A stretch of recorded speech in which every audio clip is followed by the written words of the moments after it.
araw, magandang hapon mga ma'am sir. Nandito tayo sa bayan po ng Umingan, Pangasinan. Balungaw pala, Balungaw, Pangasinan. Ito, 2 hektarya along Barangay Road. Kagandahan ng property na to mga ma'am sir. Malapit po sa hot spring namin to. Siguro hot spring nasa ano lang to, 5 to 8 minutes or wala pa. 5 minutes sabihin na natin. Tapos ito may kasama po siyang rice mill. Ayan o. Ready to ano na po yan, ready to use na, ready to operate. Ayan, hanggang dun yung property natin. So total siguro nasa ano to, nasa 40 more or less yung frontage nya. Hanggang dun po sa may ano, lagpas po ng motor. Ayan, kasama po yan 10, 20, so 35 more or less mga ma'am sir yung frontage nito. May sukat to na ano, may sukat na 2 hektarya. So malapit po tayo school, elementary school sa Barangay Hall. Ito yung property. Pasok natin yung business nila sir. Tapos ito CR. Nakabakod tong property nila. Kasama po itong store, pinaparent ni sir. Tapos ako sa kabila. So ito may tubig na rin siya, deep well. Tara sa likod may mga mili ng tanim to. Tapos mga ilan natang mangga. Nakita natin sa drone. Tapos ito may mangga na rin dito sa harap.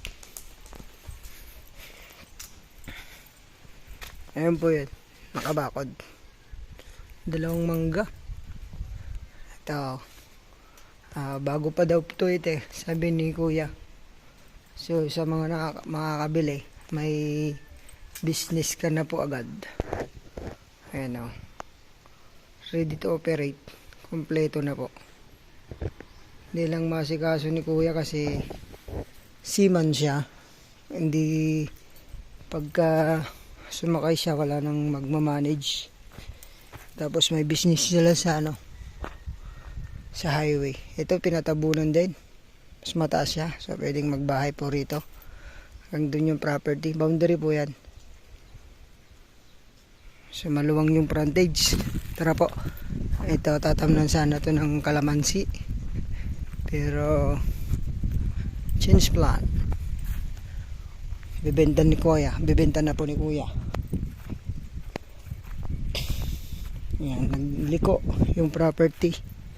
So nag-L hanggang dun property na pinabulldozer ni kuya to.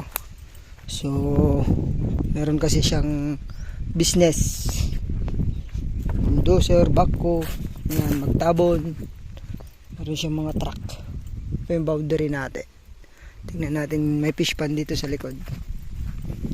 So kung gusto nyo ipaplat to, pwede din po siya ipaplat nya. Usap na lang kayo kung magkano po per hour. May bayog. So maganda sana itong ano, makasyonan ni kuya.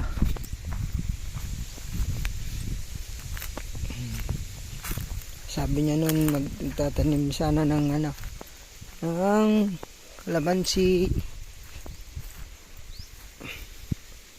mangga, ganyan. Daming milina. Maliliit pa po. From town proper, nasa ano to, mga 5 to 10 minutes, 15 minutes yung drive papuntang bayan.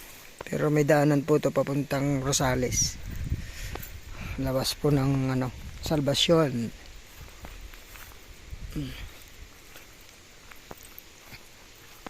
So kailangan lang po ng linis to. Kung gusto nyo pong yung taas na yan, ipababa yung ano, may backhoe si kuya, may bulldozer siya. Pwede pong ano. Ayan, tapos may fish pan siya dito. Wala nang laman.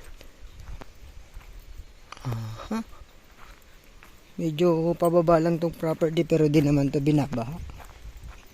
Sa mga gusto po ng tahimik na lugar, Ito, baka magustuhan nyo po. Ayan po ng uminggan, ay balunggaw.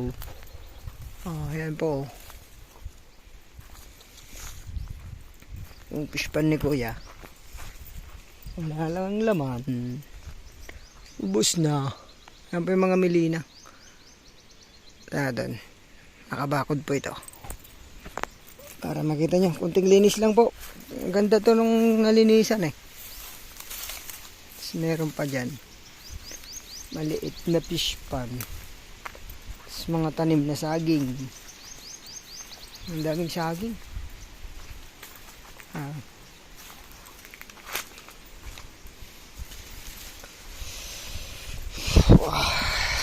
Sarap ng hangin. Ano po dyan oh. Pababa. So sabi ni kuya kung gusto niyo daw pong ipaplat to. Ayan, usap kayo. Ni kuya. May mga equipment siya. Hanggang dyan pa yung property. Medyo ano na siya. Medyo talagang masukal na.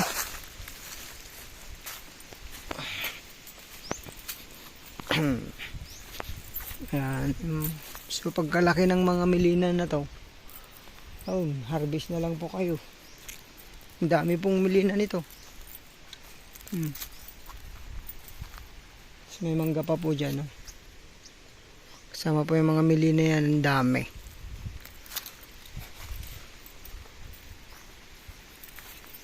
May pugo. Hanggang dito. Mga milina po na yan.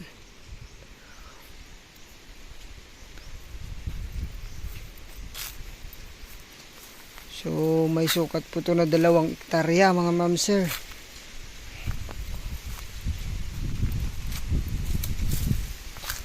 Yung daanan dyan. Yung boundary natin. Taas dito.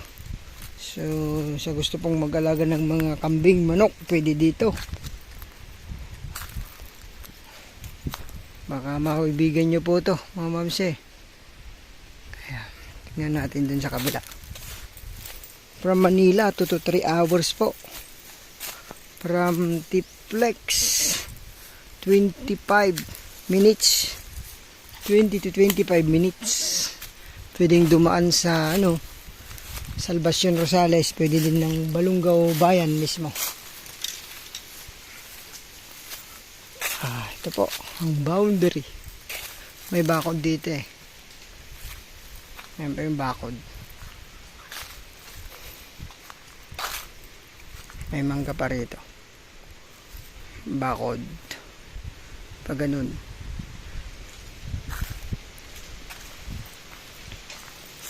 Ayan po. Tatlong titulo po ito. So matotal 2 hektarya.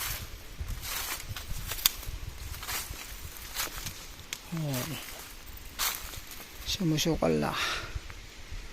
Ang ganda yung property, ma'am sir.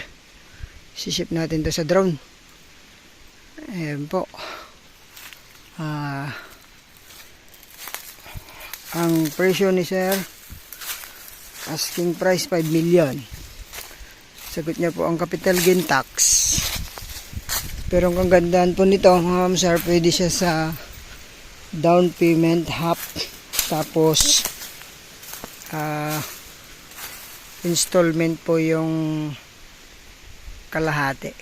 Ayan, pwede siya doon. Pwede rin cash. Pero pwede din po sa mga naghanap po ng installment. Yung wala pong pang cash muna. Ayan po, bayan po ng Balunggaw 2 hectares to 5 million. Sagot po nila ang capital gain tax nito. Ayan po. Salamat po. Ingatan po kayo ng Panginoon. God bless po sa ating lahat. Daming milina.